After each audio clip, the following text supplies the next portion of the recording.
शोधित हो जाता है। माया मलिनता, काम क्रोध वासना युक्त मलिनता चित्तवृत्ति, ओ हरि कथा श्रवण से, भक्त कथा श्रवण से बहुत द्रुत ये अंतकरण शोधित होने में ये विशेष एक अमृत संजीवनी सुधा जैसे काम करते हैं। बिना चेष्टा बिना साधना, सिर्फ श्रद्धा के साथ ये कथा श्रवण करो।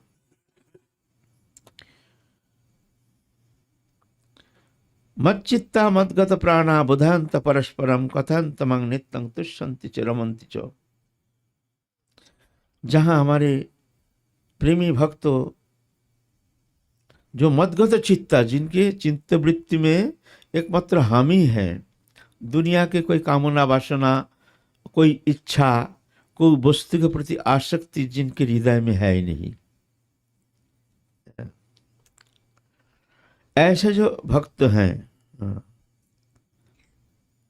जो आपस में हरि कथा आलोचना करते हैं, तो ये कथा के माध्यम से मैं उनके हृदय में अनुप्रवेश करके उनके हृदय को शोधित कर देता हूं। मद्गत चित्ता मद्गत प्राणा बुधांत परस्परम कथयंत मांग नित्यं तुष्यन्ति च रमन्ति च। तुष्यन्ति आनंद प्राप्त करते हैं, और रमन्ति उस कथा में रम जाते हैं एकदम। ऐसा नहीं कथा सुन रहे हैं, मन हमारा कहीं बहिर् जगत के विषय में चिंतन में लिप्त है, बाहरी विषय चिंतन कर रहे हैं, ऐसा नहीं। वो कथा में मन को एकदम सन्निवेशित करके जब कथा श्रवण करते हैं तो वो कथा विशेष मंगलप्रद होता है, आशु फलप्रद होता है। मद्गत चित्त मद्गत प्राणा, ऐसा होना चाहिए। सबके मुख से हरि कथा श्रवण करने से होगा नहीं। मद्गत चित्त मद्गत प्राणा, और क्या ना, बुधांत परस्परम, आपस में भक्त के सान्निध्य में। बहिर्मुख लोगों के साथ सत्संग होता नहीं। बहिर्मुख लोगों को जो भोग वृत्ति लेकर के संसार में घूम रहे हैं, जिनके मन की एकमात्र इच्छा है, जो भोग वृत्ति पूर्ति ही जीवन का एकमात्र उद्देश्य है, इंद्रिय विषय, और अपने स्त्री पुत्र कुटुंब पालन पोषण, इनमें उनकी रुचि है, और भगवत विषय में उनका कोई आग्रह नहीं, कोई रुचि नहीं। ऐसे लोगों से सत्संग करने से विशेष कुछ फलप्रद होता नहीं है। तो मद्गत चित्ता मद्गत प्राणा होना चाहिए। बुधांत परस्परम कथयंत मंग नित्यं तुष्यन्ति, आनंद प्राप्त करते हैं। रमन्ति, उस कथा में रम जाते हैं। ऐसे जो हरिकथा श्रवण में रुचि लेकर के सत्संग करते हैं, तेषां सतत युक्तानां भजतां प्रीतिपूर्वकम ददामि बुद्धि जुगं तं जिन माम उपजान्ति ते। ऐसे भक्त जो है प्रीतिपूर्वक मेरे भजन करते हैं, मैं उसको बुद्धि देता हूं। मैं सबको बुद्धि नहीं देता हूं। बोले क्यों नहीं देते हैं? आप क्यों नहीं देते हो बुद्धि? सभी तो आपके जीव है, साधन करने आए हैं, सभी भगवत अनुशीलन करने आए हैं। भला बुरा पापी तापी जितना भी जीव जगत है, जो भी भगवत प्राप्ति आशा लेकर के महत्पुरुष की कृपा प्राप्त करके, अच्छा हो कम हो ज़्यादा हो, खुद तो भगवत अनुशीलन में लगे हैं। तो तुम सबको बुद्धि क्यों नहीं देते हो? बोलता है सबको मैं देता नहीं हूँ बुद्धि। किसको देता हूँ ना? सततं तेषां सतत युक्तानां भजतां प्रीतिपूर्वकम। हमसे हर समय युक्त रहते हैं और प्रीति के साथ प्रेम से हमारी कथा श्रवण करते हैं। ऐसे भक्त को मैं ददामि बुद्धि जुगं। ये बुद्धि जीव में है नहीं। जीव में ये परतत्व विषय प्रकृष्ट ज्ञान जीव में है नहीं। ये ज्ञान गुरु कृपा से, भगवत कृपा से प्राप्ति होती है, नहीं साधन से होगा नहीं। ये कृपा सापेक्ष है। तो भगवान उसको ददामि बुद्धि जुगं, तंग जनमाओं उपजानती थी, मैं ऐसी बुद्धि देता हूँ जिस बुद्धि के द्वारा वो मेरे को जान जाता है। उसका वो बुद्धि है ही नहीं। अगर उसका ये परमार्थ बुद्धि ऐसे अगर उसको निज चेष्टा के द्वारा ऐसे बुद्धि वृत्ति को संयमित करके अगर तीव्र भजन में लग जाता है, तब तो वो तो खुद ही पार लगा देगा। लेकिन ना, ये बुद्धि जीव में है नहीं, हमको देना पड़ता है। तेषांग एवं अनुकंपर तो अहं अज्ञानजं तमो नाशयामि आत्मभावस्तु ज्ञानाधिपन भाष्य था। ऐसे भक्त को फिर कृपा करने के लिए, उसके द्वारा होता नहीं तो उसके भीतर हृदय में मैं बैठ जाता हूँ, बैठ करके उनको कृपा करने के लिए तेषांग एवं अनुकंपार्थ अहं अज्ञानजं तमो नाशयामि, उनके भीतर के अज्ञान जात अंधकार को मैं नाश कर देता हूँ। मैं नाशयामि आत्मभावस्थो, उनके भीतर में रह करके आत्मभावस्थो करके ज्ञानी दिव्य भाष्य था, ज्ञानी रूप प्रदीप को मैं प्रज्वलित कर देता हूँ। ये मेरे को करना पड़ता है। बोले तो सबको तुम ज्ञान क्यों नहीं देते हो?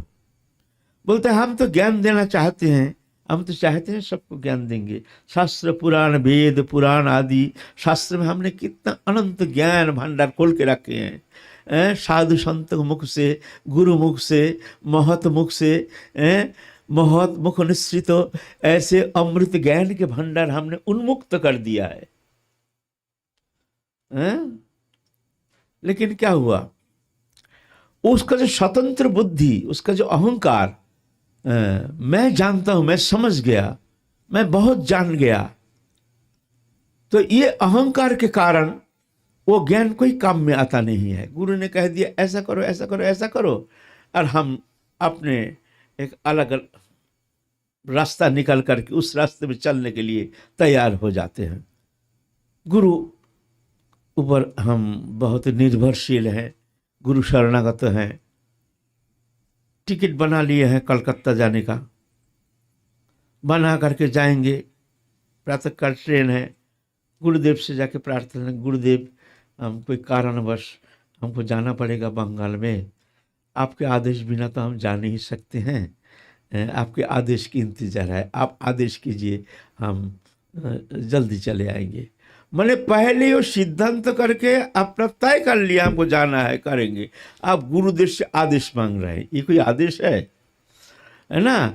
तो अपने निजी बुद्धिमत्ता ही कारण है। निजी बुद्धिमत्ता के कारण, अपने को ज्यादा बुद्धिमत्ता मानने के कारण जीव अपना सत्यानाश कर रहा है।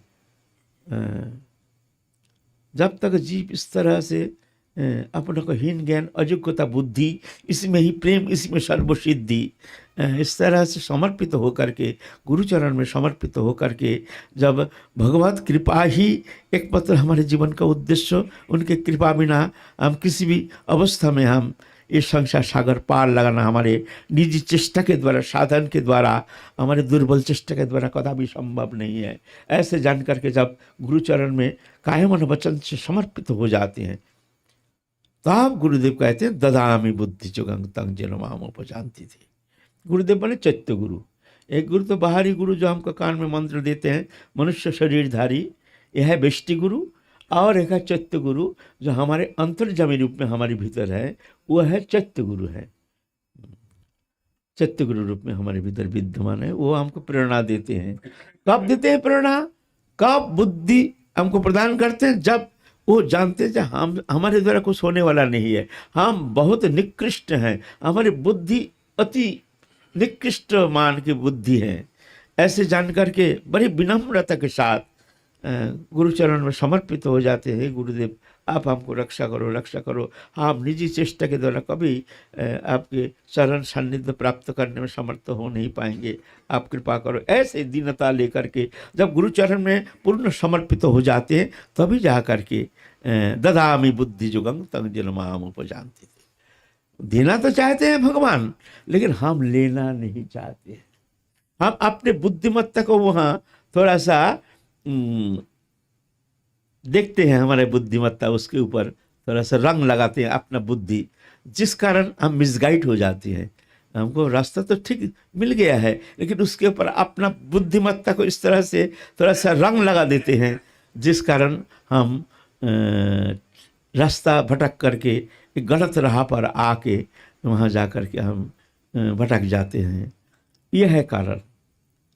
भगवान चाहते हैं सबको हम बुद्धि देंगे, सब हमारे शरण में आ जाए। तमेव शरणं गच्छ सर्वभावन भारत, तत्प्रसादात् परं शांति स्थानं प्राप्ति शाश्वतम। तुम हमारे शरणागत हो जाओ, फिर तुम्हारे चेष्टा के इंतजार नहीं। तत्प्रसादात्, भगवत कृपा से, उनकी कृपा से, परम शांति स्थानं प्राप्स्यसि, परम शांति पद को तुम प्राप्त करने में समर्थ हो जाओगे मेरी कृपा से, है ना। तुम सिर्फ हमारे शरणागत हो जाओ, है ना। तो सत्संग, ये सत्संग बिनु सत्संग ना हरि कथा, तेह बिना मोह ना भाग, मोह गए बिनु राम पद होए ना दिल अनुराग।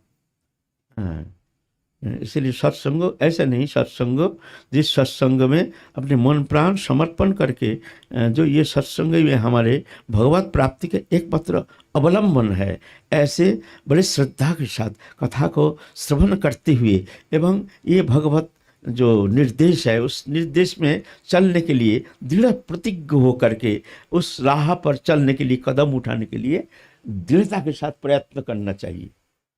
हमारा तो चेष्टा तो बहुत दुर्बल है, इच्छा भी बहुत दुर्बल है, चलना तो बहुत कठिन बात है ना।